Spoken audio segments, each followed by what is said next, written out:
Gloire à Dieu. Je souhaite la bienvenue à tous à ce culte d'alliance spéciale qui est le dernier culte de dimanche d'alliance. Je prie que l'alliance de Dieu qui n'échoue jamais s'accomplisse sur chaque vie. Et tel que le Seigneur nous l'a dit, que cette année 2020, il y aura des confirmations 20 sur 20 sur chaque vie au nom de Jésus. La révélation de 2020, le succès de 2020 et la victoire de 2020 sur ta vie au nom de Jésus. Il faut prendre note de cela. Ce serait une année glorieuse pour toi, pour ta famille, pour chacun de nous. La paix de Dieu sera abondante sur chaque vie au nom de Jésus. Vous savez, c'est quelque chose au cours du mois d'alliance, nous sommes en train de considérer le livre de Job. Et il y a assez de choses pour nous. Je prie qu'aujourd'hui, le Seigneur ouvre tes yeux. Et tu verras, et tu vas retenir, et tu vas embrasser les grandes bénédictions de Dieu pour ta vie au nom de Jésus. Prions ensemble. Père, nous te remercions pour ce jour. Merci pour ce culte. Merci parce que tu nous as rassemblés ce jour pour quelque chose de bon. Nous prions que ta main touche chaque vie au nom de Jésus. Réveille-nous, Seigneur, à nos responsabilités. Réveille-nous, Seigneur, aux promesses et à des provisions que tu as faites pour nous, pour cette année et pour le reste de notre vie au nom de Jésus. Ton alliance ne va pas échouer. Ta puissance ne va pas échouer. Les promesses et les provisions ne vont pas manquer. Et nous n'allons pas échouer de même. Chacun de nous ici, du moindre au plus élevé, aucun de nous ne va échouer au nom de Jésus. Révèle, Seigneur, révèle-toi chacun de nous ce jour. Merci Père, parce que nous savons que tu nous as déjà répondu. Au nom de Jésus, nous avons prié. Un Amen de 2020. Et je demande à tous ceux qui sont connectés avec nous dans toutes les régions, dans tous les États aussi au Nigeria et dans les pays, dans les nations en Afrique et au-delà, et qui sont ensemble avec nous par les réseaux sociaux, donnez-moi votre Amen. Gloire à Dieu. Vous pouvez vous asseoir. Nous considérons Job, chapitre 26. Job, chapitre 26, verset 2. Job 26, verset 2 et le verset 3. Comme tu sais bien venir en aide à la faiblesse, comme tu prêtes secours aux bras sans force, quel bon conseil tu donnes à celui qui manque d'intelligence, et quelle abondance de sagesse tu fais paraître. Voyez, ce que Job nous dit, voyez ce que Job nous demande. Le Seigneur te pose une question ce jour, et il te demande, comme tu sais, comment as-tu assisté, comment as-tu aidé ceux qui sont faibles, ceux qui sont faibles, affaiblis, enlacés, comment assistes-tu ceux-là? Comment est-ce que tu assistes ceux qui souffrent, ceux qui sont souffrants? Quel genre d'aide as-tu porté? Quel type d'assistance as-tu porté? Quel type de soutien as-tu accordé? Comme nous traversons la vie, nous allons rencontrer des gens qui ont été assiégés par Satan. Et Satan a mis a imposé des jougs sur leur vie. Il a mis de l'eau chaude, bouillie, et il traverse des calamités, il traverse des oppressions, il traverse des maladies, et ils ne connaissent pas la source, mais la question est celle-ci. Lorsque vous voyez des gens qui sont malades, des gens qui sont rejetés, des gens qui ont des afflictions sataniques sur leur vie, comment les avez-vous aidés? ceux qui sont sans force, ceux qui ne peuvent pas s'aider. Comment est-ce que vous avez prêté secours à ceux-là? Voici David. Et David savait que Saül était le roi. Il l'a rencontré, il a entendu parler de lui, que voici le roi. Et le roi avait un souci, une dépression. Le roi avait une oppression. Et le roi avait une attaque démoniaque et une affliction. Et ensuite, David a été donc invité. Et il se sert de son arme, de son instrument, et il relâcha le roi. Ma question est celle-ci. Et la question de Job est celle-ci. Et la question de Dieu est celle-ci. Comment est-ce que tu assistes ceux qui sont démoniaques, ceux qui ont perdu leur concentration, ils ont perdu, ils sont égarés, ils ne savent pas où aller, ils sont déprimés, ils ont des esprits démoniaques, ils ont des afflictions démoniaques. Comment as-tu assisté ceux-là qui sont en train de penser au suicide? Et il dit, c'est même mieux, ils se disent même, mieux vaut mourir. Ouais, Moïse leva sa main, Josué venait, donc Josué vainqueur sur le champ de bataille. Et toutes les fois que la main de Moïse était baissée, les Amalécites remportaient la victoire. Donc ils ont vu que Moïse avait besoin d'assistance. Comment est-ce que tu viens en aide ceux-là qui sont faibles, fatigués, ils n'ont aucune force et le devoir qu'ils doivent porter, ils ne peuvent pas le porter? Comment es-tu arrivé à les aider comme Aaron et son ami? Comment ils sont venus de parler d'autres et soutenir les bras de Moïse? Comment as-tu aidé ceux qui n'ont aucune aide? Des gens qui n'ont aucun support, aucun soutien. Des gens qui ne savent pas comment réaliser, comment réussir dans l'appel que Dieu leur a accordé. Et il y a des gens qui ne savent pas comment, d'où viendra le prochain repas. Et il demande, qu'est-ce que je vais faire? Est-ce que vous les avez assistés? Est-ce que vous les avez donné des conseils? Est-ce que vous avez été une source d'assistance pour quelqu'un? Il y a des gens qui sont malades et ils vont ça et là. Ils ne savent pas comment est-ce que leur maladie prendra fin. Est-ce que vous avez aidé quelqu'un? Est-ce que vous avez aidé quelqu'un qui traverse la vie, qui dit, oh, aidez-moi, donnez-moi, aidez-moi, touchez-moi, touchez-moi. Donnez-moi des prophéties. Faites ceci dans ma vie. Que faites-vous pour d'autres personnes? C'est pourquoi le Seigneur nous pose la question dans cette nouvelle année. Comment est-ce que tu as aidé à ceux, comme tu sais bien venir en aide à la faiblesse, comme tu prêtes secours aux bras sans force, celui qui n'a pas de force, celui qui n'a pas de puissance, celui qui n'a pas de capacité, celui qui n'a pas d'habileté, de force, de capacité. Pourquoi il se dit, mais pourquoi suis-je sur la terre? Pourquoi suis-je dans ce monde? Qui m'aidera? Est-ce que tu regardes autour de toi? Est-ce que tu viens au secours de quelqu'un? Est-ce que tu touches la vie de quelqu'un? Est-ce que tu les aides à porter leur fardeau? Verset 3, il dit, quel bon conseil tu donnes à celui qui manque d'intelligence. Il y a plusieurs qui ont des problèmes et ne savent pas quelle sagesse doit appliquer, et il leur faut être plus sage pour régler leurs problèmes. Et ne parlez pas seulement de leurs problèmes, ne les méprisez pas seulement. Est-ce que vous êtes un de ceux-là qui vont ça et là pour dire, oh, telle personne, il a des problèmes, mais il ne sait pas comment régler son problème? Il est resté dans ce problème il y a longtemps, hein? Et comment va-t-il régler ce problème? Est-ce que vous les venez en aide?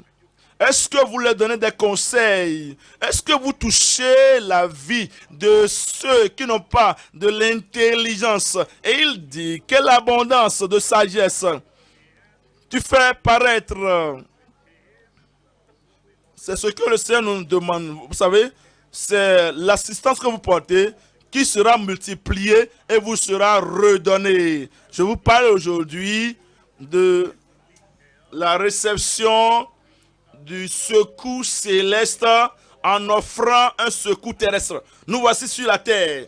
Et il y a des gens qui ont besoin de secours sur la terre. Et lorsque vous donnez un secours terrestre, une assistance terrestre naturelle, une assistance physique, une assistance que vous pouvez le faire de manière humaine, humainement parlant. Et donc, viendra le secours céleste pour vous. Et c'est comme ça. C'est ce que Dieu C'est ce qui a fait que Job est sorti de son problème. Tu vas sortir de ton problème.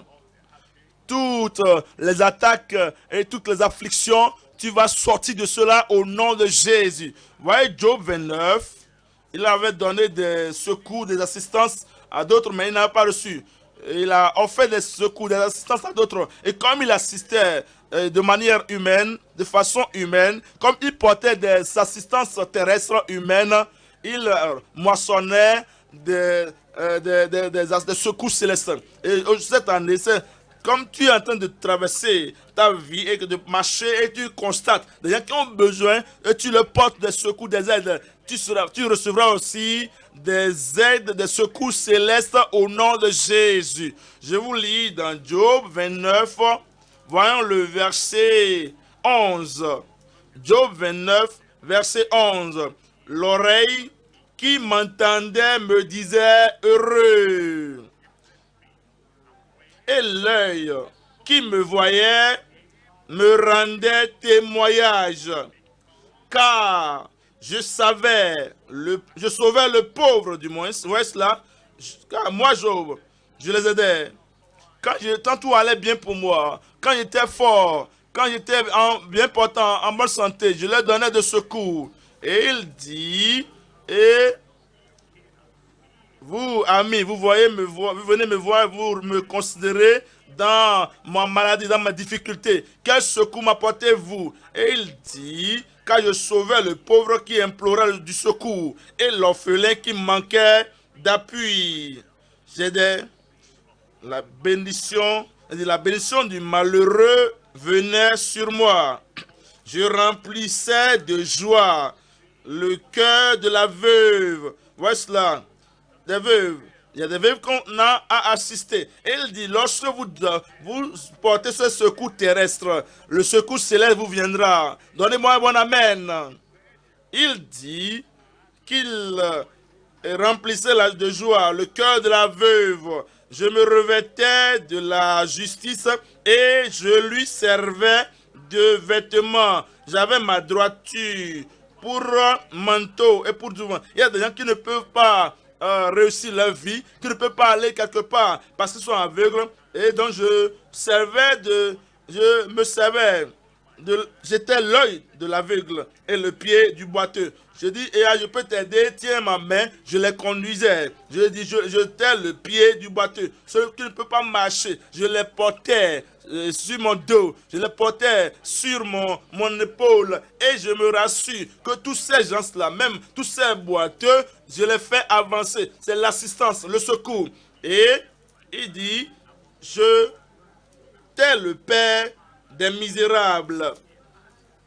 Ils n'ont nulle part à recevoir, d'où il faut recevoir quelque chose. Et il dit, j'étais le Père des misérables. Je les adoptais et j'examinais la cause de l'inconnu. Je brisais la mâchoire de l'injuste.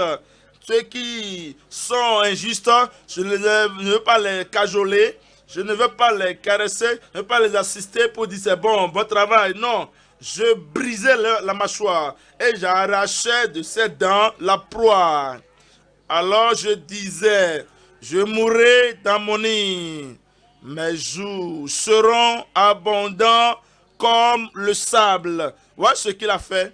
Il avait assisté des gens. Tu vas aussi assister des gens. Je dis que tu vas secourir des gens. Voyons. Au verset 23, il comptait sur moi comme sur la pluie. Quand il y avait la saison sèche dans leur vie, et tout était sèche, et ils transpiraient.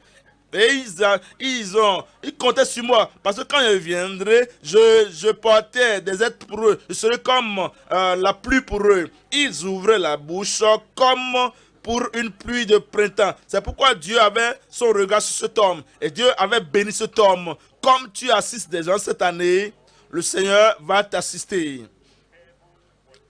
Le ciel va te secourir. La puissance de Dieu va te soutenir. Voyons le résultat dans Proverbes chapitre 42, verset 10. Proverbes 42, verset 10. L'Éternel changea la captivité, le chagrin. Proverbe,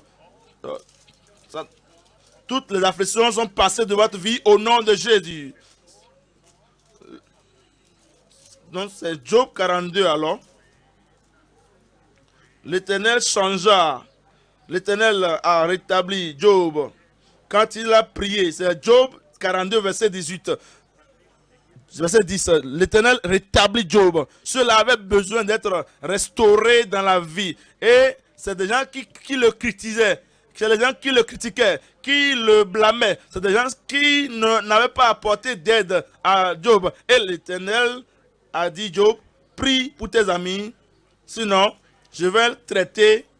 Je vais les détruire. Non, il faut traiter le cas. Je ne vais pas prier pour eux. Non, il n'y a pas de ça. Et voilà tous ceux qui ont fait, ils ont porté des critiques sur ma vie. Décourageants, ils ont porté des propos décourageants, décevants sur ma vie. Non, je ne vais pas prier pour eux. Traite le cas. Job n'avait pas dit ça. Il les a assistés. Pourquoi?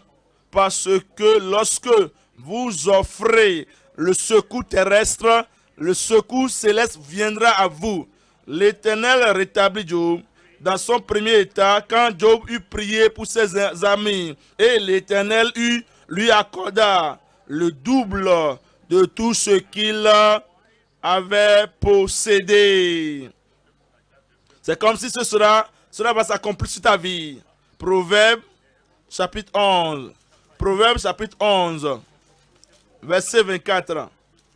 Il veut que tu aides d'autres personnes. Il ne faut pas passer la vie de manière orgueilleuse. Il ne faut pas seulement avoir les yeux sur toi-même toute la vie. Je veux être en bonne santé, je veux être prospère, je veux avoir ceci, cela.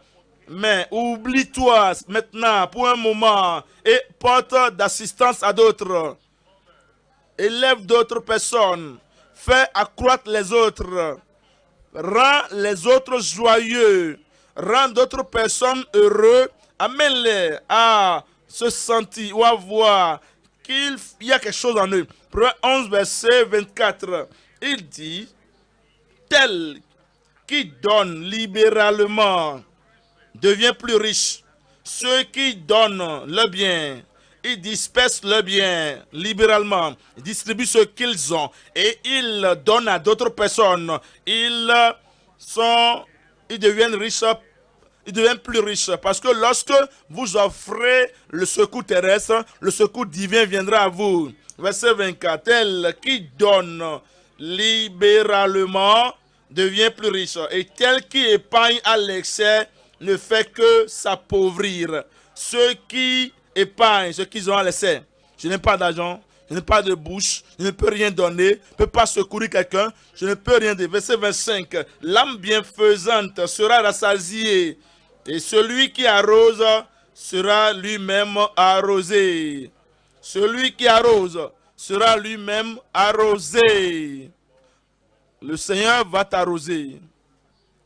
Comme tu arroses d'autres personnes, comme tu rafraîchis d'autres personnes, comme tu viens au secours d'autres personnes, comme tu élèves d'autres personnes, le Seigneur va multiplier tous tes dons et tous tes secours et va te les retourner au nom de Jésus. Venons à Galates chapitre 6. Galates chapitre 6, verset 6. Galates chapitre 6, verset 6. Il nous dit au verset 6 que celui à qui l'on enseigne la parole fasse part de tous ses biens à celui qui l'enseigne.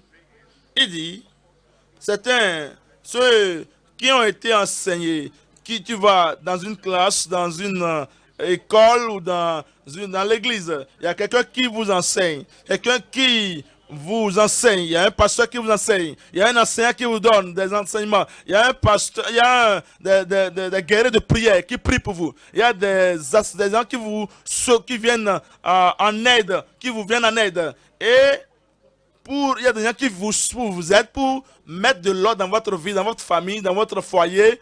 Et il dit, ne faut pas seulement vous détourner de celui-là, il faut aussi les aider. Il dit quoi? Que celui à qui l'on enseigne la parole fasse part de tous ses biens à celui qui l'enseigne. Ne vous y trompez pas. On ne se moque pas de Dieu. Ce qu'un homme aura semé, il le moissonnera aussi. Si nous semons des bonnes œuvres, nous semons le secours, nous semons l'encouragement, nous semons l'élévation, nous semons quelque chose de positif, ce sera aussi semé en nous. Nous allons les moissonner. Car il dit, celui qui sème pour la chair moissonnera de la chair la corruption. Mais celui qui sème pour l'esprit moissonnera de l'esprit la vie éternelle. Ne nous lassons pas de faire le bien. Voici l'année de faire le bien. Tu feras le bien. Tu feras du bien. Et comme tu fais du bien et fais de bonnes choses, la bonté va te revenir de manière multiple au nom de Jésus. Et il dit, donc, ne nous lassons pas de faire le bien, car nous moissonnerons au temps convenable si nous ne le lâchons pas. Ainsi donc, pendant que nous en avons l'occasion, pratiquons le bien envers tous. Pendant que nous en avons l'occasion, quelle est l'occasion? Quelqu'un malade, quelqu'un souffrant, quelqu'un est orphelin de père, orphelin de mère, quelqu'un est veuf ou veuve, quelqu'un est découragé, méprisé, quelqu'un est sans secours, quelqu'un est nécessiteux. Venez les en aide. Autant que nous avons l'occasion, pratiquons le bien avec combien de personnes? Dites-le moi. Dites-le au Seigneur. Pratiquons le bien envers tous et surtout envers les frères en la foi. Comme je l'ai dit, en ce culte d'alliance finale, nous parlons de recevoir le secours céleste en offrant le secours terrestre. Trois choses que nous allons considérer. Numéro 1, le caractère normal des secoureurs dans la foi. Nous avons vu des gens dans la foi, ils connaissent, je connais le Seigneur, nous connaissons tous le Seigneur. Nous qui formons la congrégation, nous connaissons le Seigneur. Quel est le caractère normal? Quel est le caractère normal? Les secoureurs dans la foi pour aider la foi des autres. Vous aidez, vous secourez la force des autres. Vous venez en secours de la force, de la compréhension des autres. Vous les aidez à combattre pour la foi qui nous a été transmise une fois pour toutes. Le caractère normal des secoureurs dans la foi. Numéro 2, les appels innombrables de secours en provenance de nos voisins, de nos frères. Votre épouse a besoin de votre secours. Votre époux a besoin de votre secours. Vos enfants ont besoin de votre secours. Vos parents ont besoin de votre secours. Les membres ont besoin de votre secours. Le pasteur a besoin de votre secours. Les ouvriers ont besoin de votre secours. Les membres, les ministres ont besoin de votre secours. Vos voisins ont besoin de votre secours. Et les compagnons pèlerins en route pour le ciel ont besoin de vos secours. Certains même sont découragés et presque rétrogradés. Il dit les secours. Numéro 2, la nouvelle commission. Le mot commission ici a deux parties. Numéro 1, la commission que nous avons reçue du Seigneur. Numéro 2, la commission qu'il nous a donnée comme des hommes sauvés. Il dit sortez cela. Vendez ceci, prophétisez ceci, donnez ceci à d'autres, qu'ils achètent, qu'ils l'acquisent, qu'ils la reçoivent. Si vous le faites bien, et je vais vous donner cette commission. Nous parlons de cette commission. Il y a une grande commission et il y a aussi la commission que vous avez lorsque vous avez commencé par aller comme l'homme d'assistance. Il dit la nouvelle commission des secoureurs sur le terrain. Voyez, numéro 1, le caractère normal des secoureurs dans la foi. Venons dans Job, chapitre 26. Je vous lis au verset, Job 26, verset 2. Comme tu sais bien venir en aide à la faiblesse. Quel est le caractère d'un véritable enfant de Dieu qui est un secoureur? Quelqu'un n'a pas de force pour vaincre la tentation. Il n'a pas l'habileté, la connaissance de surmonter tous les défis qui viennent à lui. Et vous le savez, vous allez vers eux. Votre caractère, ce n'est pas de les critiquer, ce n'est pas de les mépriser, ce n'est pas de les condamner. Vous leur offrez de l'aide pour qu'ils puissent avoir de la force. Il est découragé, il est déprimé, et vous allez là-bas pour ôter la dépression et le découragement. C'est cela votre caractère. Vous considérez quelqu'un chaque fois et vous les assistez. Il dit, comme tu prêtes secours aux bras sans force, ceux qui sont affaiblis et qui sont plus faibles que les défis devant eux. Et ils ne peuvent pas faire face à la vie avec la force et le courage et la puissance.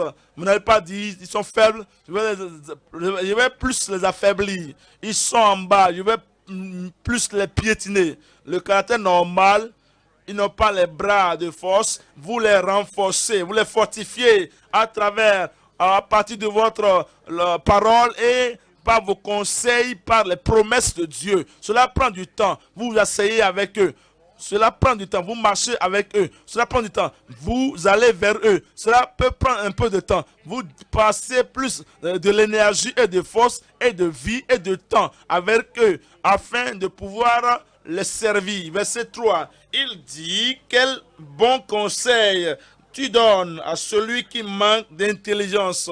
J'ai entendu que telle personne, ça et là, il a plusieurs problèmes. Et ils ont tellement de problèmes. Et quand ils viennent à la fin de leur chemin, et ils vont cogner le mur, ils vont venir chercher des conseils. Non, va les voir toi-même. Il ne faut pas attendre qu'ils viennent d'abord. Eux, ils sont dans ton groupe, dans ton district. Ils sont dans ta région, dans ton pays, dans ton état. Tu les connais, tu connais leurs problèmes qu'ils ont. Tu ne vas pas attendre qu'ils viennent te voir d'abord, qu'ils viennent. Mais tu iras les voir là où ils sont et tu vas les assister. Ne veux pas offrir le secours parce que monsieur qui connaît tout, madame qui connaît tout, entendu que tu as un problème, mais tu ne veux pas demander quelque chose. Maintenant, comme tu n'es pas venu, je suis venu maintenant te voir. Il ne faut pas aller là-bas avec l'erreur égoïste. Si quelqu'un est en train de tomber, si quelqu'un est déjà tombé peut-être dans les erreurs, dans la calamité peut-être, ou dans les afflictions, à cause de sa folie, il ne faut pas aller là-bas et le battre sur la tête. Le caractère des secoureurs dans la foi, c'est que vous allez là-bas dans l'humilité, dans la grâce, et vous voulez élever ceux qui sont en train de tomber. Et comment? Il dit, quelle abondance de sagesse tu fais paraître. C'est ce que le Seigneur nous dit. Je prie que cette nouvelle année, vous serez un secoureur. Je serai un secoureur. Je vais t'aider. Je dis que je vais te venir en secours. Tu vas m'aider. Nous allons nous aider. Et l'œuvre de Dieu va réussir dans nos mains au nom de Jésus. Comment viens-tu au secours de ceux-là qui sont faibles? Quel est le caractère normal? Quelle est l'attitude? Si nous voulons être celui tel que Dieu nous a appelés, voyons dans 2 Samuel 10, verset 11. 2 Samuel, chapitre 10, 2 Samuel 10, verset 11. 2 Samuel 10, verset 11. Et il dit, si les Syriens sont plus forts que moi, tu viendras à mon secours. Et si les fils d'Ammon sont plus forts que toi, j'irai te secourir. Vous voyez, les deux groupes parlant ici, vous voyez les voyez discutant entre les deux. Gère mon fardeau à porter. Tu as ton fardeau à porter. Je ne serai pas égocentrique pour voir comment porter mon fardeau. Et si ton fardeau est plus lourd pour toi, que tu les portes, je vais venir te secourir. Et Si je vois que tu es en train de tomber aussi sous ton fardeau, je viendrai aussi à ton aide. Mon frère, ma soeur, ne sois pas égocentrique et ne faut pas toujours mépriser les autres. Regarde-moi aussi. Si mon fardeau est aussi lourd pour moi, je n'ai pas peut-être besoin de t'inviter, mais regarde seulement, considère seulement. Et voici le fardeau sur moi est plus lourd que moi. Faut pas te moquer, faut pas donc critiquer. Faut pas aller ça, il a dit, il a toutes ses promesses, il a toute sa connaissance, il ne peut pas porter son fardeau. Faut pas te moquer. Viens secourir. Et je prie que, comme nous le faisons, de voisinage en voisinage, de frère en frère, de sœur en sœur, de famille en famille, cette année, personne ne va tomber sous un fardeau lourd au nom de Jésus. Voyez encore ce verset 11. Il dit, si les Syriens sont plus forts que moi, tu viendras à mon secours. Et si les fils d'Amon sont plus forts que toi, j'irai te secourir. Tu vas aider ton frère. Tu vas aider ta soeur. Tu aideras ton mari. Vous savez, certaines épouses ont oublié que la raison du mariage, c'est que Dieu dit, je vais faire d'elle une aide qui convient à cet homme. Certains ont oublié. Et ils pensent que le mariage, je veux avoir, on veut tout mettre 50, la moitié, moi je dois faire, si je, chacun doit avoir sa part, la moitié, l'autre a la moitié, l'autre a la moitié. Non, vous savez, si vous vivez ensemble pour un an, vous vivez ensemble pour 3 ans, déjà vous savez ce que vous pouvez faire pour pouvoir causer des ennuis à la femme. Si vous vivez ensemble pour 5 ans, vous savez déjà ce que vous pouvez faire qui va irriter l'homme. Et il y a certaines personnes, ils oublient tout. Que Dieu a dit, je vais faire d'elle une aide convenable pour lui. Vous êtes là pour l'aider. Je prie que nous n'allons pas oublier. Marie, n'allons pas oublier. Je n'entends pas les hommes. Hein. Et épouse, n'allons pas oublier au nom de Jésus. Vous savez quoi? La raison pour laquelle les ouvriers sont là, les ouvriers ont oublié qu'ils sont là pour aider le pasteur. Parce que le fardeau est trop lourd. C'est pourquoi Dieu a dit à Moïse, il dit, choisis 70 hommes et je mettrai le même esprit sur toi, je vais mettre cet esprit sur eux, afin qu'ils portent le fardeau avec toi et t'aident. Et il y a des ouvriers qui ont oublié que nous sommes là pour aider le leadership.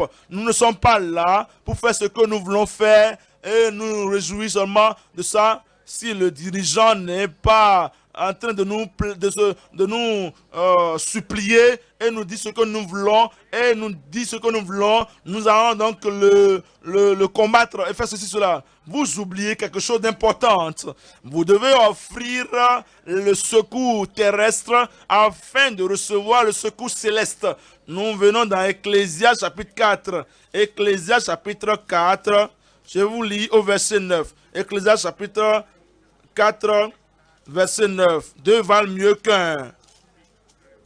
Parce qu'ils ont une récompense. Ouais, il dit, deux valent mieux qu'un. Parce qu'ils retirent un bon salaire de leur travail. Car s'ils tombent, l'un relève son compagnon. Mais malheur à celui qui est seul et qui tombe sans avoir un second pour le relever. Pour le relever. Nous aurons de secours au nom de Jésus. Le Seigneur va faire de toi un secoureur. Si vous passez la vie et vous avez quelque chose de très bon à faire, vous ne pouvez pas le faire seul. Vous avez besoin de secours. Secoureur. David avait besoin de secoureurs et les secoureurs sont venus. Quand vous aurez besoin de secoureurs, ils viendront. Et lorsque d'autres personnes ont besoin de secours, vous irez et vous allez venir en aide au nom de Jésus. Dites, je vais aider. Dites-le bien, je vais aider. Que cela soit ancré dans votre cœur, dans votre subconscient. je vais aider. Dieu vous bénisse, vous allez aider. Et dans votre vie, le secours ne va jamais vous manquer. Vous n'allez jamais rater de manquer l'aide. Vous voyez tous ces amis de Job, je ne comprends pas. Comment quelqu'un peut être ami et qu'il n'est pas en train de passer la main de secours. Et vous voyez l'homme qui est en train de souffrir et tout ce qui sort de son corps. Et pourtant, on continue à le condamner. Ils ont vu l'homme qui dit, oh Éternel, pourquoi est-ce que je ne suis pas mort? Pourquoi est-ce que personne, pourquoi ces gens sont venus féliciter ma mère à ma naissance? Pourquoi je ne suis pas mort en tant qu'enfant? Ils ont vu que l'homme était déprimé, l'homme était complètement tombé, il était complètement à terre. Quelqu'un, un père de plusieurs enfants qui a tout perdu, tous ses enfants, il a perdu toutes ses affaires, tous ses animaux, tout. Il ne peut pas lui offrir des paroles de secours. Il y a des gens qui disent qu'ils sont des chrétiens, mais ils ne sont pas reconnus au ciel.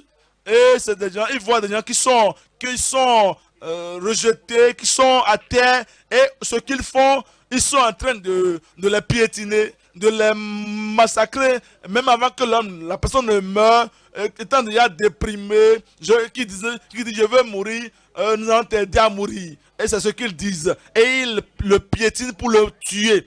Quel type de personnes sont ceux-là? Et même s'ils te piétinent, tu ne vas pas mourir. Je ne vais pas mourir, mais je vivrai. En fait, je serai encore là pour te venir en secours. Dis-le, je serai un secours pour ceux qui aussi viendront à mon secours. Dieu dit à Job, prie pour eux, prie pour eux. Et ils ne vont pas prier pour toi, mais toi, prie pour eux. Et comme Job a prié pour eux, leur captivité, sa captivité a pris fin. Voici l'année. Tout ce dont tu as besoin de faire, quelqu'un priait, et le problème est toujours là. Ce n'est pas ce que tu vas faire. Commence par assister les gens. Commence seulement à venir en aide à d'autres personnes. Commence seulement à prier pour les gens. Tous tes problèmes sont résolus au nom de Jésus. Voyez 1er Chronique 12. 1er Chronique chapitre 12, verset 16. 1er Chronique chapitre 12, voilà le verset 16. Il y eut aussi des fils de Benjamin et de Juda qui se rendirent auprès de David dans la forteresse. David sortit au-devant d'eux et leur adressa la parole en disant, si vous venez à moi dans de bonnes intentions pour me secourir, j'ai tué Goliath, mais j'ai besoin de secours. J'ai joué cet instrument de musique et l'esprit méchant sortait de Saül le roi. J'ai besoin de secours, pourtant que j'ai fait cela. J'ai été oint pour devenir roi. Pourtant, j'ai besoin de secours. Ne regardez pas les gens pour dire, oh, ils ont beaucoup d'argent, ils ont de l'emploi, ils ont ceci, ils ont cela. Donc, pourquoi dois-je les aider? Nous avons tous besoin de secours. Et lorsque vous aidez d'autres personnes, le secours viendra pour vous. Si vous venez à moi dans de bonnes intentions pour me secourir, mon cœur s'unira à vous. C'est ce qui apporte l'unité, l'union. Je porte un fardeau. Et vous n'êtes pas en train d'ajouter à mon fardeau, mais vous m'aidez à alléger mon fardeau. Quelqu'un vient et vous êtes en train de porter un fardeau. Et il vient mettre encore autre fardeau. Vous soulevez un fardeau. Et il vient vous affaiblir. Et vous ne pouvez pas bien soulever ce fardeau. Et il vous regarde après vous avoir déprimé et découragé. Et après vous avoir empêché d'avancer. Et vous regardez, il sourit. Et il dit, le Seigneur dit que nous devons être unis ensemble. Mais tu es en train d'augmenter à mon fardeau. Tu parles d'union. Nous devons être unis ensemble. Mon cœur, il dit, mon cœur s'unira à vous. Mais si, il dit, comme je me soumets pour pouvoir soulever ensemble avec toi ton fardeau, mon cœur s'unira à toi, à vous. Et nous serons unis au nom de Jésus. Mais pourquoi est-ce que vous ne me dites pas votre pensée et que vous êtes réservé, ma femme? Pourquoi tu le fais? Mon mari, pourquoi est-ce que tu augmentes mon fardeau? Et au lieu de prier avec moi et considérer mon fardeau, mon affliction, et te soumettre, et te rabaisser pour soulever mon fardeau avec moi, tu te joins à ceux qui augmentent à mon fardeau, ceux qui m'oppriment. Et à l'intérieur, tu es le persécuteur, la persécutrice du foyer ou à l'intérieur. Et tu parles d'union avec moi. L'union vient lorsqu'on vient en secours, lorsqu'on s'assiste mutuellement. Vous savez ce dont votre mari a besoin, aidez-le. Vous savez ce que votre épouse a besoin, aidez-la. Et comme vous vous aidez ainsi, il y aura l'union, la communion. Ce n'est pas que nous rabaissons, nous nous cognons contre le mur et nous nous détruisons. Et il ne peut même pas rester debout. Il tenait debout avant, mais avant que vous ne deveniez sa femme, avant que vous ne deveniez son mari, il arrivait à tenir debout. Mais maintenant, il est tremblant. Et toute la partie, tout le grand problème de sa vie, c'est le foyer. Il n'y a pas de secours. Et cette femme s'oppose au secours. Il dit, ma femme, est-ce que tu m'aimes? Mon mari, est-ce que tu m'aimes? Oubliez ça maintenant. Aidez-vous les uns les autres. Et quand vous vous aidez, l'union viendra. Il dit, l'union viendra. David est sorti, verset 17, au devant d'eux, et leur adressa la parole en disant, si vous venez à moi dans de bonnes intentions pour me secourir, mon cœur s'unira à vous. Mais si c'est pour me tromper au profit de mes ennemis, quand je ne commets aucune violence, que le Dieu de nos pères le voie et qu'il fasse justice. Verset 18. Amasaï, l'un des principaux officiers, fut revêtu de l'esprit et dit, nous sommes à toi, David, et avec toi, fils d'Isaïe, paix, paix à toi, et paix à ceux qui te secouent. Paix à ceux qui te secouent. Paix à ceux qui me secouent. Car ton Dieu t'a secouru. Ton Dieu t'a secouru. Et David les accueillit et les plaça parmi les chefs de la troupe. Les chefs de la troupe. Vous savez, regardez ici un moment. David, il a des combats à faire. L'appel de David était qu'il allait combattre les Philistins. Et maintenant, la bataille qu'il doit porter ici, j'ai besoin des chefs. Vous voyez, disons, par exemple, ces chefs-là sont venus et ils disent, nous sommes venus, nous voulons être des chefs, nous voulons être des dirigeants, nous voulons ceci, cela. Est-ce que vous êtes venus m'aider ou vous êtes venus m'empêcher? Ne parlez pas de ça. Tout ce que nous voulons faire, c'est ça que nous allons faire. Rassure-toi que tu nous as choisis comme des chefs. Et ce serait une folie pour David de voir quelqu'un qui veut l'empêcher, qui veut le détruire, qui veut se joindre aux Philistins pour le défaire, pour le détruire, pour le tuer, pour le tromper et l'établir comme chef. Il doit connaître, il doit savoir, es-tu venu m'aider pour que j'accomplisse la volonté de Dieu? Et il dit, nous voici pour t'aider. Donc c'est seulement après ça qu'il les a établis comme des chefs.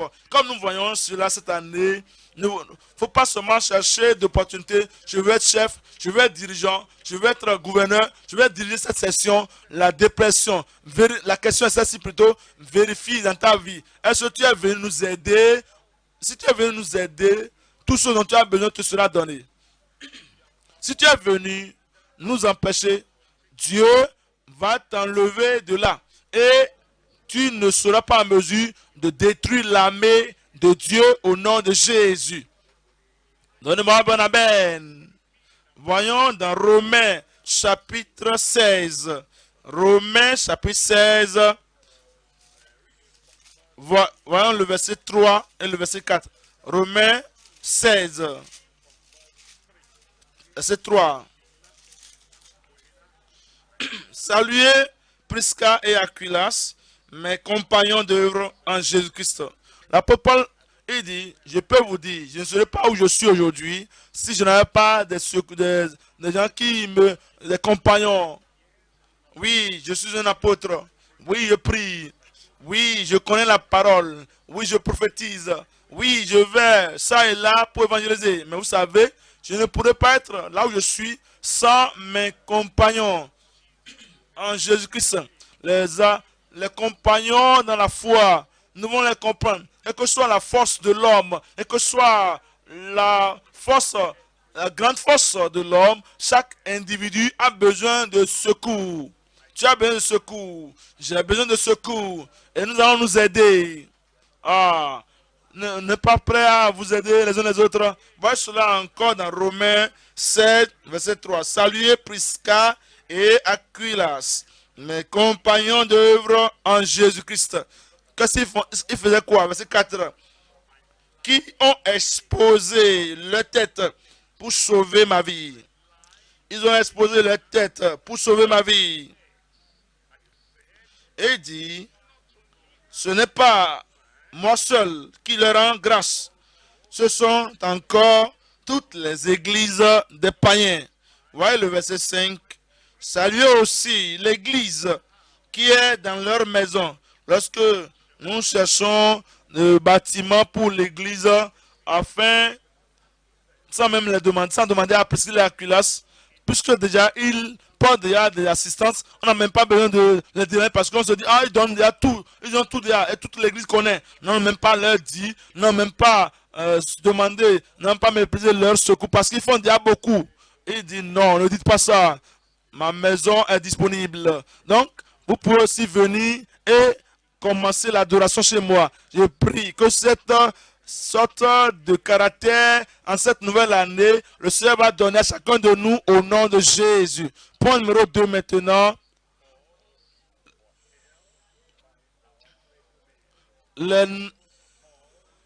Les appels innombrables pour secours en provenance de nos bien-aimés. Lisons cela. Actes des Apôtres chapitre 16. Nous avons lu dans notre lecture biblique au verset 9. Actes chapitre 16, verset 9. Il dit au verset 9. Pendant la nuit, Paul eut une vision. Dans la nuit, un Macédonien lui apparut et lui fit cette prière. Passe en Macédoine, secours-nous. Tu as passé trop de temps en Antioche. Viens maintenant, passe maintenant en Macédoine et secours-nous. Tu as tout donné, tout ce que tu as eu en Jérusalem. Tu l'as tout donné à Jérusalem plutôt. Nous avons besoin de cela aussi en Macédoine. Passe ici, secours-nous. Plusieurs fois, nous sommes nous sommes parfois myopes et nous restons seulement dans nos cellules de maison. Nous sommes tellement attachés à notre groupe ou à notre district ou au peuple, aux membres de nos familles. Et tout ce que nous faisons tout pour aider uniquement notre petit cercle. Mais maintenant, la vision de l'Éternel nous est donnée. Il dit, aidez-les maintenant qui se tiennent, aidez-les à aussi tenir pour eux-mêmes et à avoir la colonne vertébrale et à résister. Maintenant, voici Macédoine dans les ténèbres qui n'avait pas l'évangile de Dieu. Voici Macédoine qui avait besoin de secours. Passe ici, voyage et viens à nous, à Macédoine, et secours-nous. Et on dit, après cette vision de Paul, nous cherchons aussitôt à nous rendre en Macédoine, concluant que le Seigneur nous appelait à y annoncer la bonne nouvelle. Prêcher la bonne nouvelle en Macédoine, allons là-bas pour les aider. Une personne a une vision et il ne peut pas le faire, lui seul. Venez pour les aider. Allons dans Luc chapitre 5. Luc chapitre 5, verset Luc 5, verset 4. Il dit au verset 4 de Luc 5, Luc chapitre 5, Verset 4. Lorsqu'il eut cessé de parler, il dit à Simon, avance en pleine eau et jetez vos filets pour pêcher. Vous connaissez l'histoire. J'ai juste besoin de vous expliquer quelque chose. Pierre et André et ses collègues, ils ont essayé d'attraper des poissons toute la nuit. Mais ils n'ont rien attrapé. Mais Jésus est venu. Il veut prêcher. Il n'a nulle part à se tenir. Nulle part à se tenir pour prêcher. Et Pierre lui a offert de secours. Et lui donna son bateau. Et Jésus prêcha à partir de ce bateau. De cette, non, voyez, rappelez-vous, offrez un secours terrestre et le secours céleste vous viendra. Lorsque Simon Pierre avait offert, avait donné, offert son bateau à Christ pour prêcher. Donc, vous voyez, lorsqu'il cherchait le secours, où il dit, nous avons pêché toute la nuit, nous n'avons rien attrapé. Voici le moment où le secours céleste est venu. Simon Pierre, verset 5, Simon lui répondit, Maître, nous avons travaillé toute la nuit sans rien prendre, mais sur ta parole, je jetterai le filet. L'ayant jeté, ils prirent une grande quantité de poissons et leur filet se rompait. Voici cela. Ils ont pris une grande quantité de poissons. Ils ont pris beaucoup et ils ne peuvent même pas tout ramasser dans leur filet. Voici ce qui est arrivé, verset 7. Ils firent signe à leurs compagnons qui étaient dans l'autre barque de venir les aider. De venir les aider. Oui, il y a beaucoup qui est sorti. On ne peut pas tout sortir nous-mêmes. Nous ne pouvons pas tout soulever. Venez nous aider. Ils vinrent et ils remplirent les deux barques au point qu'elles enfonçaient. Vous savez, le résultat de ceci est quoi? Ces gens qui étaient venus les aider, leur nom était Jacques et Jean. C'est à travers cela, le secours qu'ils avaient porté à Simon-Pierre, ils ont été choisis pour devenir des disciples et des apôtres. Vous savez, vous auriez pu manquer cela s'ils avaient dit, ah, vous avez travaillé toute la nuit, vous n'avez rien attrapé. Maintenant, quelqu'un vous a aidé, vous l'avez jeté, et vous avez demandé de jeter cela, et vous l'avez fait. Mais nous, ici, nous sommes en train de traîner, ici, nous n'avons rien attrapé. Portez votre fardeau seul. Soulevez votre fardeau seul. Et allez sur votre voie seule. Non, mais ils étaient venus les aider. Voyez cela maintenant au verset 11. Aidez les autres personnes. Au plan, et le secours spirituel viendra à vous. Verset 11. Et ayant ramené les barques à terre, ils laissèrent tout et le suivirent. Ils l'ont suivi. Vous connaissez le résultat. Ils sont devenus des apôtres. Vous connaissez le résultat de cela. Ils seront assis sur les 12 trônes des tribus d'Israël pour juger l'Israël. Vous voyez maintenant, vous connaissez le résultat de cela. Leur nom figure maintenant sur des portails des cités célestes. Parce que quelqu'un avait un besoin et les avait demandé, dit, venez passer ici pour nous aider. Et ils sont venus aussi les aider.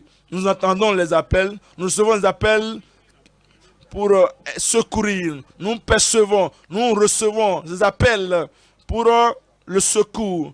Et ce sont des gens qui sont ses suivants. Vous et moi qui suivons Christ, nous avons des défis. Viens m'aider. Numéro 1, c'est son troupeau. Le troupeau de Christ, le peuple de Dieu. On a besoin de secours. Venez nous aider. Ne venez pas nous empêcher. Ne venez pas nous critiquer. Ne venez pas nous disperser. Ne venez pas nous décourager. Ne venez pas nous aveugler. Ne venez pas nous dominer. Venez et nous secourir. Et l'amour de Dieu, le troupeau de Christ a besoin de secours. Les fidèles ont besoin de secours. Car le fardeau devient de plus en plus lourd chaque jour. Et ceux qui suivent le Seigneur, nous devenons plus lents dans nos luttes, dans nos efforts, parce que le fardeau est plus lourd. Le voyage est plus long et le fardeau est plus long. Mais nous demeurons fidèles. Venez nous secourir. Venez secourir les fidèles. Numéro 4, venez secourir les pécheurs. il a dit qu'il nous a sortis de péché et il dit qu'il va faire de nous des pécheurs d'hommes. Et pendant que nous sommes en train de pécher les hommes, nous avons besoin de gens qui vont aider les nouveaux convertis, vont mettre les nouveaux convertis à leur lieu approprié. Il ne faut pas seulement venir les regarder et les oublier. Vous venez seulement, vous venez tous les dimanches au culte, tous les lundis à la publique et vous ne faites rien. Mais venez et venez aider les pêcheurs.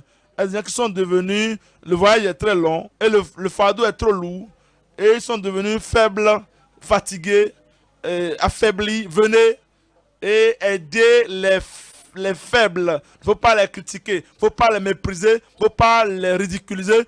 Il ne faut pas les empêcher. Venez aider les faibles. Venez aider les orphelins de père. Ils n'ont pas encore fini les études. Ils sont orphelins de père. Ils n'ont pas encore la maison qu'il faut. Mais ils sont orphelins. Est-ce que vous méprisez? Est-ce que vous regardez les orphelins? Venez aider les orphelins de père. Il y a des gens qui sont en train de s'enlacer. Parce que comme s'il n'y a pas de berger, comme s'il n'y a pas de dirigeant, comme s'il n'y a pas de conseiller, comme s'il n'y a personne pour les aider à aller ça et là, à les montrer le chemin à suivre. Ils essaient de se marier, ils ne savent pas comment se marier. Ils essaient d'avoir un emploi, ils ne savent pas comment avoir un emploi. Ils essaient de payer pour ceci, cela, et ils n'ont pas, comment, n'ont aucune voie. Et ils sont en train d'abandonner. Ils sont en train de tomber. Et venez aider ceux qui sont lassés. Il y a des gens qui sont en train de tomber, de chuter. Ils sont sortis de la troupe, de la bergerie plutôt, du moins ça. Et ils vont ça et là. Je n'ai pas de courage d'aller là-bas moi-même, d'aller au Seigneur moi-même. Je n'ai plus le courage d'aller au Seigneur. Si quelqu'un peut venir à moi et me dire,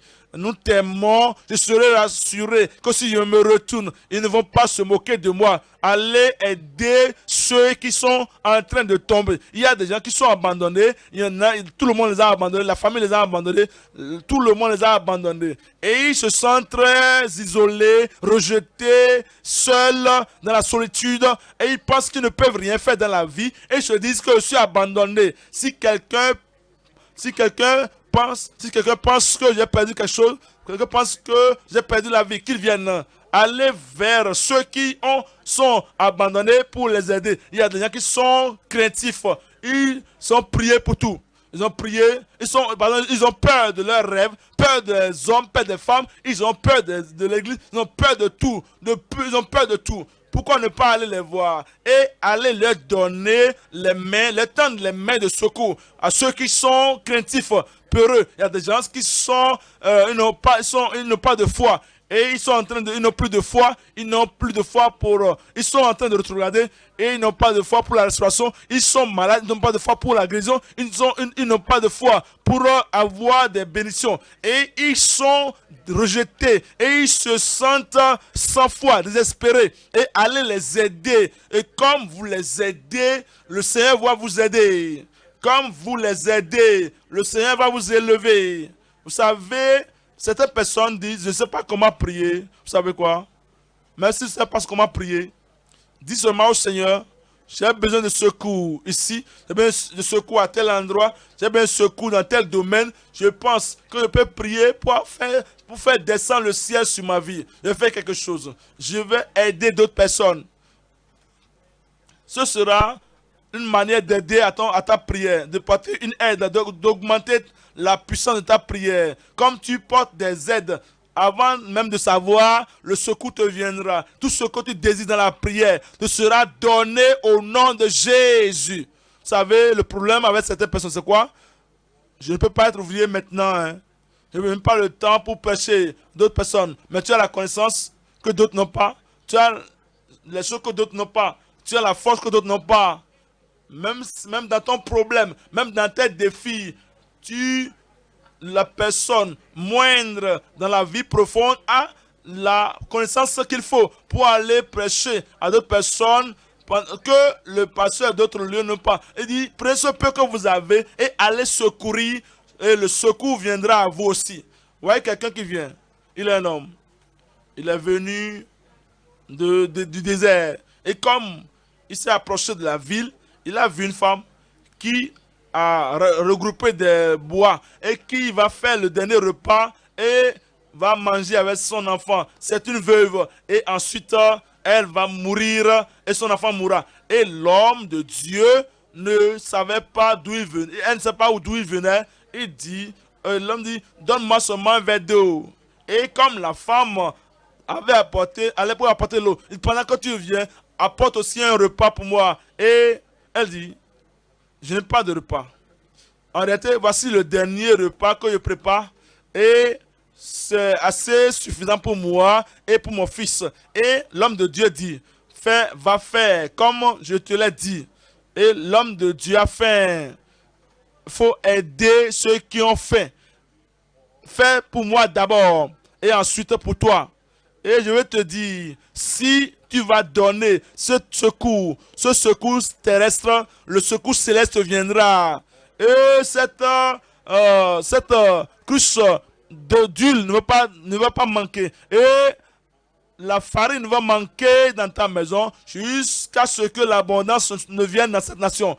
Tu vas passer tu vas traverser cette période de famine et tu ne vas pas mourir dans la famine, tu ne vas pas mourir dans le manquement. Ne dis pas que je n'ai rien à donner, à assister. Le peu que tu as, donne cela.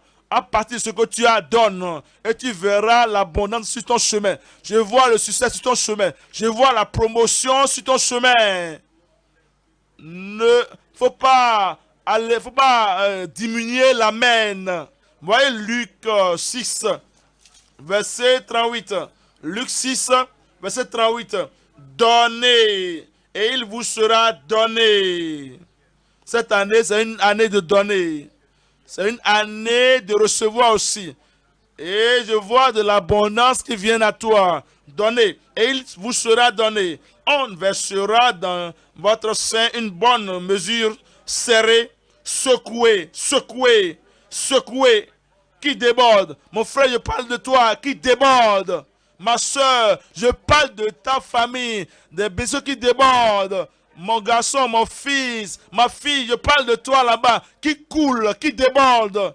Ta joie va déborder. Ton succès va déborder. Ton héritage va déborder. Ta possession va déborder. Ton secours va déborder. Il dit, qui déborde, car on vous mesurera avec la mesure dont vous vous serez servi. Et on vous mesurera avec la mesure dont vous vous serez servi. Le Tout-Puissant Dieu sera votre secours. Le Tout-Puissant Dieu sera votre secoureur, votre compagnon. De grands miracles dans votre vie, de grandes abondances dans votre vie. Point numéro 3, maintenant, la nouvelle commission pour les secoureurs sur le champ. La nouvelle commission pour les secoureurs sur le champ. 1 Samuel, chapitre 30. 1 Samuel 30. Il ne faut pas seulement regarder mon visage. Je vais vous montrer quelque chose ici. Cette année, Dieu va vous bénir. Cette année de l'abondance viendra sur votre vie. Voyons dans 1 Samuel, chapitre 30. Je vous lis au verset. Je devais lire tout le chapitre, mais je vais vous épargner de votre temps. Voyons au verset 4. Alors David et le peuple qui était avec lui élevaient la voix et pleuraient jusqu'à ce qu'ils n'eussent plus de la force de pleurer. Quelque chose est arrivé et David commença à pleurer. Il a perdu sa femme, il a perdu la propriété. Les gens sont venus tout prendre et la même chose avec des gens qui le suivaient. Et il semblait que, mais comment est-ce qu'on a fait pour perdre tout, Ils ont pleuré. En fait, les gens étaient complètement découragés. Ils ont pensé qu'ils allaient lapider David. Voyez le verset 8. Et David consulta l'Éternel en disant, poursuivrai-je cette troupe et suivez-la. Vous devez poursuivre. Vous devez les poursuivre. Vous savez, parfois, il y a des pertes, il y a des difficultés dans la vie des gens et vous pensez que c'est assez. Je ne peux pas supporter ça. Comment sortir de cela? Vous allez tout récupérer. Et David consulta l'Éternel en disant, poursuivrai-je cette troupe? L'atteindrai-je? Et l'Éternel lui répondit, poursuis, car tu atteindras et tu délivreras. Cette année, c'est une année de délivrance. Mon frère, ma soeur, c'est une année de délivrance où tu vas récupérer toutes choses. Tu vas tout récupérer. Ceux qui t'ont vu pleurer hier te verront te réjouir demain. Ceux qui t'ont vu rejeter l'année passée, ils te verront élever cette année au nom de Jésus. Verset 9. Et David se mit en marche, lui et les 600 hommes qui étaient avec lui. Ils arrivèrent au torrent de Bézor, où s'arrêtèrent ceux qui restaient en arrière. David continua, ne sois pas fatigué, hein. Tu vas continuer la poursuite avec 400 hommes, 200 hommes s'arrêtaient, trop fatigués pour passer le torrent de Bézor. Ils trouvèrent dans les champs un homme égyptien qu'ils conduisirent auprès de David. Il lui fit manger du pain et boire de l'eau. Voici cela. Quelqu'un, ils ont vu une personne. Il était mourant au bord de la voie. Et il était faible. Il n'avait rien à manger. Il a été abandonné et rejeté. Ils l'ont vu. Malade, fatigué, sans désespéré. Et il n'aimait pas un Israélite. Et c'est un Égyptien, un homme égyptien. Et il le conduisit auprès de David. David n'a pas dit, pourquoi vous l'amenez à moi? J'ai perdu ma femme. J'ai perdu mes enfants. J'ai perdu ma propriété. J'ai tout perdu. Et vous amenez un homme égyptien vers moi. Oubliez-le.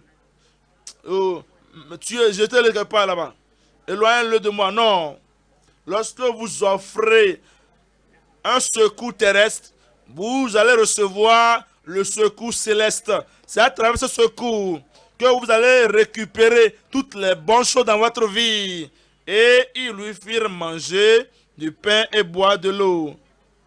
On leur donne du pain, ils leur donnent de l'eau. Ça, c'est un étranger.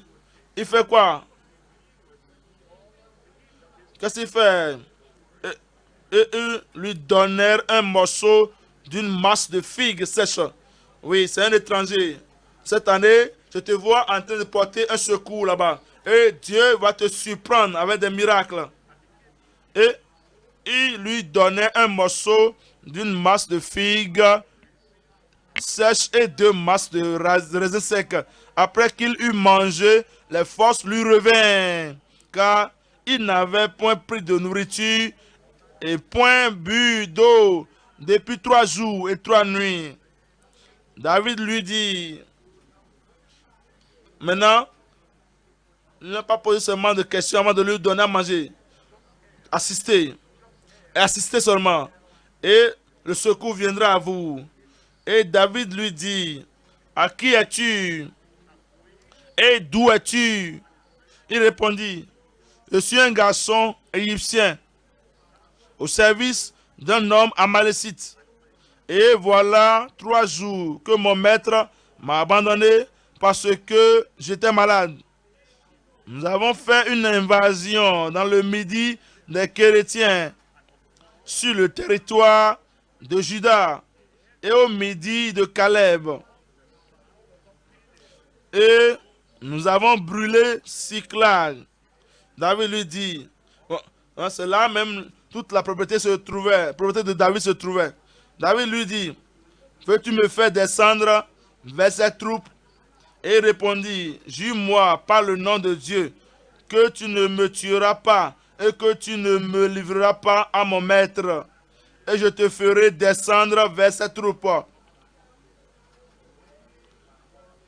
Il lui servit ainsi de guide. Et voici, les Amalécites étaient répandus sur toute la contrée, mangeant, buvant et dansant à cause du grand butin qu'ils avaient enlevés du pays des Philistins et du pays de Juda. David les bâtit depuis l'aube du jour jusqu'au soir du lendemain. Et aucun d'eux n'échappa, excepté 400 jeunes hommes qui montaient sur des chameaux s'enfuir. Verset 18. David, dites-le moi. Et David, dites-le à haute voix. Mettez votre nom là. Je dis, mettez votre nom là. Que le ciel fasse un décret vous concernant. Et David sauva tout. Vous allez tout sauver. Je dis que vous allez tout sauver. Voyez le verset 19. Il ne leur manquait personne. Ni petit, ni grand. Ni fils, ni fille. Ni aucune chose, ni du butin. Ni rien de ce qu'on leur avait enlevé. David ramena tout. Est-ce que vous pouvez dire ensemble, encore, une fois? Tu es sage, tu es sage. Dites-le encore, dis-le encore. Tu as tout ramené au nom de Jésus. Mais souviens-toi. Le secours céleste est venu. Parce qu'ils ont offert un secours terrestre. Deutéronome 33. Deutéronome 33. Maintenant, tu vas tout récupérer. Deutéronome 33, verset 3. Oui, il aime les peuples. Tous ses saints sont dans ta main. Et ils se sont tenus à tes pieds. Ils ont reçu tes paroles. Est-ce que tu as reçu la parole de Dieu aujourd'hui? Voilà le verset 25 maintenant. Verset 25. Verset 25. Chapitre 33, verset 25. Que tes verrous soient de fer et d'airain, et que ta vigueur dure autant que tes jours. Nul n'est semblable au Dieu d'Israël. Il est porté sur les cieux pour venir à ton aide. Il est avec majesté porté sur les nuées. Il va t'aider. Le Dieu d'éternité est un refuge. Et sous ses bras éternels est une retraite. Devant toi, il a chassé l'ennemi. Et il a dit, extermine. Israël est en sécurité dans sa demeure. La source de Jacob est à part, dans un pays de blé et de mou. Et son ciel distille la rosée. Le ciel va distiller la rosée des bénédictions sur ta vie au nom de Jésus. Que tu es heureux, Israël. Qui est comme toi, un peuple sauvé par l'Éternel, le bouclier de ton secours et l'épée de ta gloire. Tes ennemis feront défaut devant toi. La prophétie de 2020, tes ennemis feront défaut devant moi. Et tu fouleras leurs lieux élevés. Le Seigneur va t'aider. Le Seigneur va t'élever. Le Seigneur va bénir ton aller, ton retour. Le Seigneur va te porter de secours d'en haut. Quand tu es fatigué, il va t'élever. Lorsque tu es découragé, il va t'encourager. Si tu tombes malade à n'importe quel moment, il te guérira. Et lorsqu'il semble que tu ne peux pas prendre un pas, faire un autre pas, le secours céleste viendra vers toi. Et tu vas tu feras des pas. Secours. Secours. Dans ton âme, dans ton esprit, dans ton corps, dans ta vie, dans tes études, dans ta famille, dans ton foyer, partout, dans tout ce que tu fais, le secours au nom de Jésus.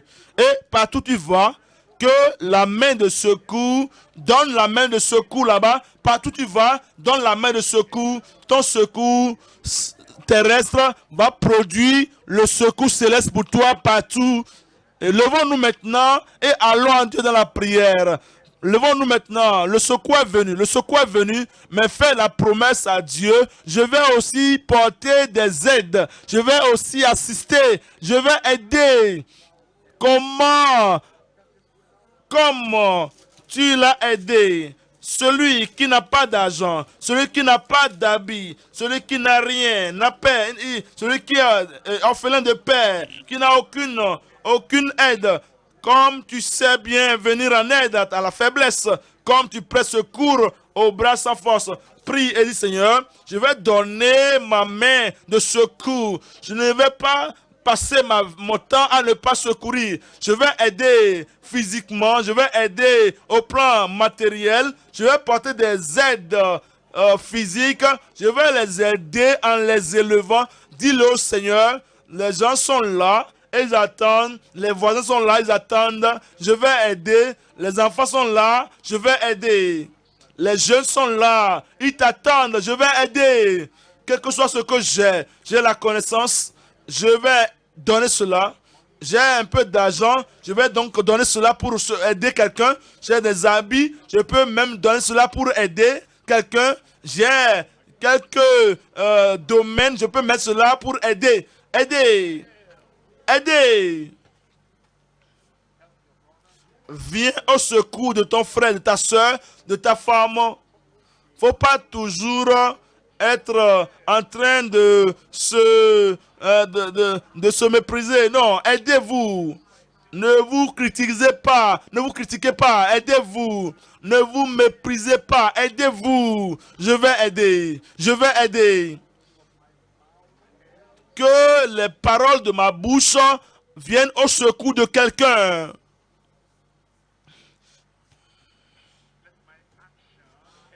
Que mes actions viennent au secours de quelqu'un. Que ma musique vienne au secours de quelqu'un. Que mon instrument vienne au secours de quelqu'un. Que mes dons viennent au secours de quelqu'un. Que ma façon de montrer la voie vienne au secours de quelqu'un. Que ma façon de faire les choses vienne au secours de quelqu'un. Que mon enseignement, que ma prédication vienne au secours de quelqu'un. Aider quelqu'un. Aider ceux qui sont faibles. Aider ceux qui sont à terre. Aider ceux qui sont fatigués. Aider ceux qui sont rétrogradés. Aider ceux qui sont à terre. Ceux qui sont tombés. Aider ceux qui paraissent, ceux qui sont des nécessiteux, des pauvres. Aidez-les. Vous les voyez mourir près de vous, aidez-les. Aidez quelqu'un. Aidez ceux qui sont élevés, ils ont aussi besoin d'aide. Aidez ceux qui sont en bas, aidez-les, ils ont besoin d'aide. Ceux qui sont, aidez les femmes, aidez les hommes, ils ont besoin de secours. Aidez quelqu'un. Au plan physique, aidez quelqu'un. Au plan spirituel, aidez-les. Vous avez la connaissance qu'ils n'ont pas. Aidez-les avec cette connaissance. Vous avez la sagesse qu'ils n'ont pas. Aidez-les avec cette sagesse.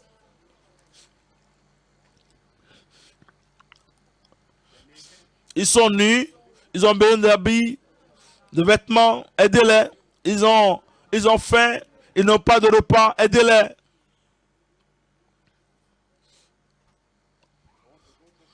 Ils veulent aller à l'école. Ils ne savent pas quoi faire. Aidez-les.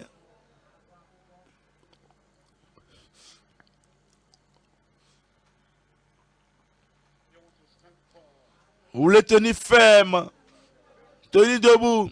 Mais non pas assez de colonne vertébrale. Aidez-les. Ils veulent sortir de cette vie de compromission. Mais ils tremblent. Aidez-les. Ils veulent sortir de mauvais caractère. Ils savent que ce mauvais caractère les empêche à réaliser des choses dans leur vie. Aidez-les. Montrez-leur la voie. Il ne faut pas les mépriser. Ne les méprisez pas. Ne les critiquez pas. Venez en aide. Venez en aide pour eux. Ils vous racontent l'histoire de leur vie. Il ne faut pas seulement les apitoyer. Aidez-les. Aidez-les. Et le secours céleste viendra à vous.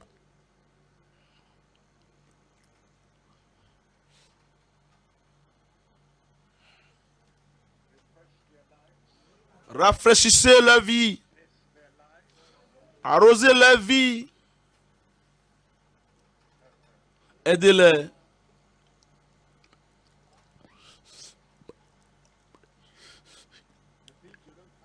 Vous pensez que vous n'avez pas assez. C'est ce que la veuve avait donc aussi pensé. Elle a dit, je n'ai pas assez. Je prépare le dernier repas avec mon fils. Nous allons manger et mourir. Aidez. Mais Élie était venu. Tel qu'il avait eu de secours pour aider, pour Élie. Il y aura de secours pour toi. Il y aura le secours divin pour toi. Secours céleste pour toi. Viens au secours des gens. L'église locale, proche de toi, a besoin d'aide. Il ne faut pas détourner tes regards de là. Aide-les.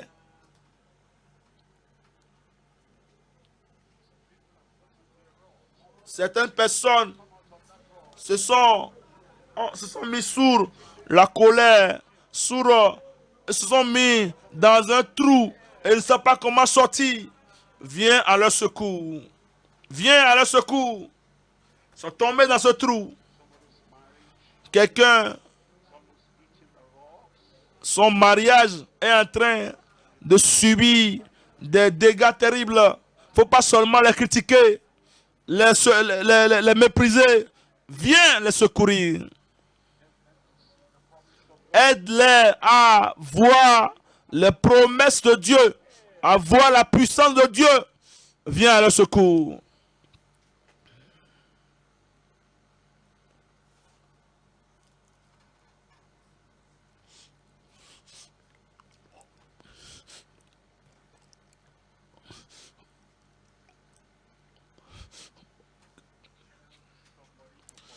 Aider quelqu'un à progresser.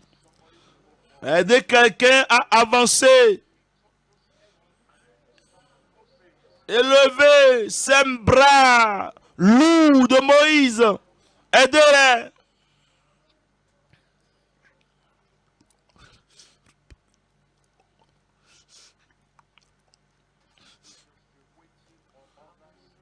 N'attendez pas seulement le secours venant des autres.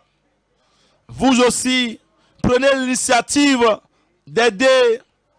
Prenez l'initiative d'aider. Commencez par aider quelqu'un. Commencez vous-même à aider. Et donc, le secours céleste viendra à vous. Prenez l'engagement pour la vie au Seigneur.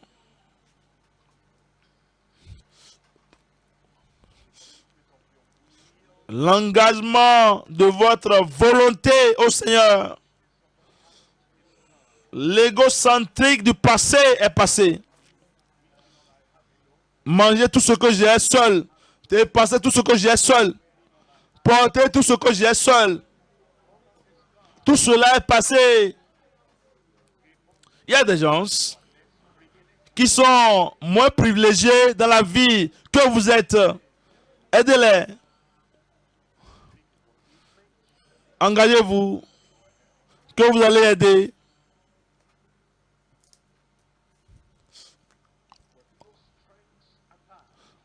Avec une force qui est attachée. Je vais vous aider. Il va vous dominer. Non, non, c'est sa force. Il ne faut pas attacher, accrocher une force à ce secours. Je viens t'aider afin de pouvoir te forcer à faire ceci, cela. Non, non, non, non. Rien, aucune force, mais simplement un secours simple. Simplement assister. Je veux semer et la moisson viendra d'en haut. Offrir le secours terrestre pour recevoir le secours céleste. N'oubliez pas, n'oubliez pas, n'oubliez pas. Ne permettez pas à ce message de passer par une oreille, de sortir et sortir par l'autre oreille. Non, portez des secours.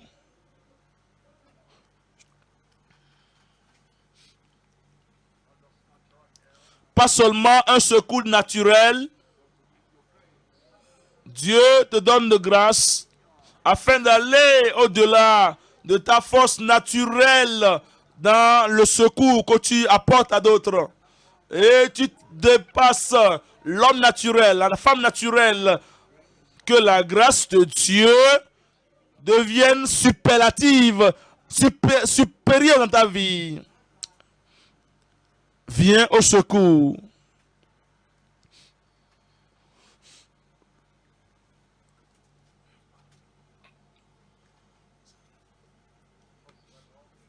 Aie confiance au Seigneur.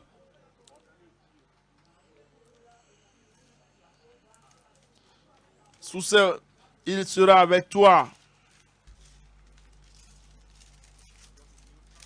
Ne soyez pas neutre. S'il y a des gens dans le besoin, je n'ai pas besoin de... Je ne peux pas les empêcher. Je ne veux pas les critiquer. Tout cela, c'est négatif. Que fais-tu donc? Il faut aider.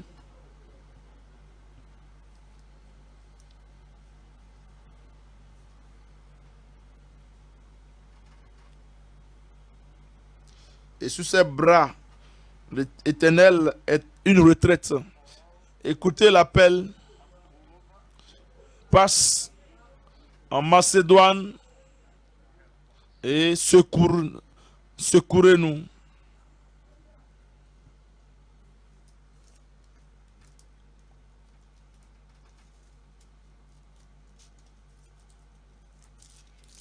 Au nom de Jésus, nous avons prié.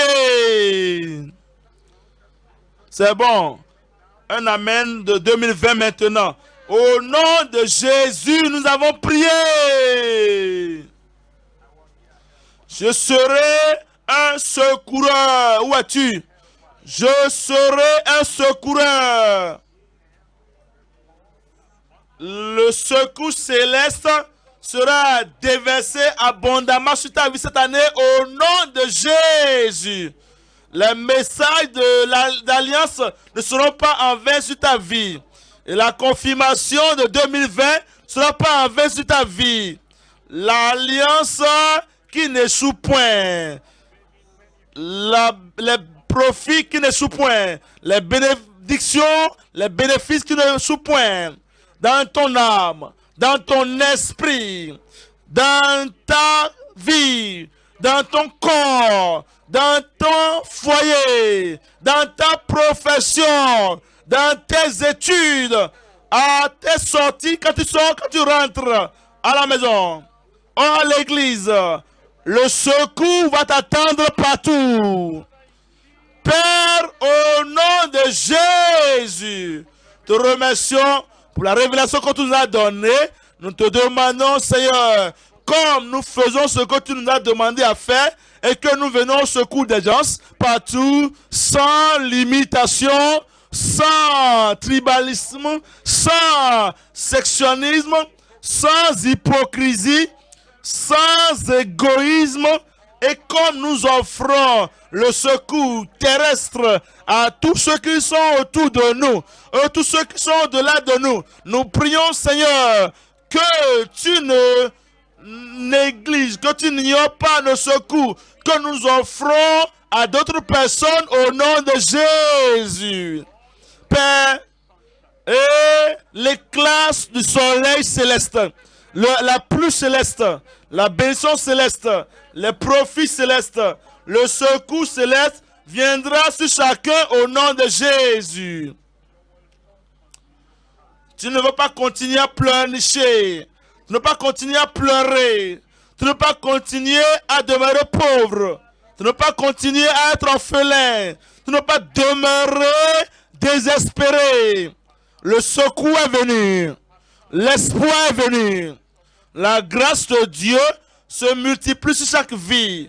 Le secours pour toujours se multiplie sur ta vie. Et les bénédictions se multiplient sur ta vie.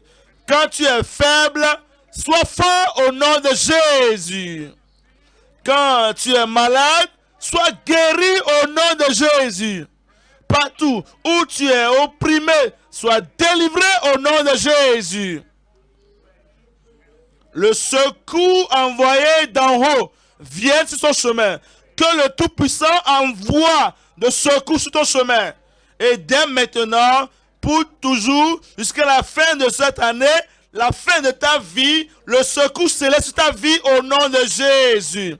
Et ensuite, éventuellement, quand tu vas finir ton voyage sur terre, tu vas bien l'achever et tu iras maintenant au ciel, te réjouir pour toujours au nom de Jésus. Secours.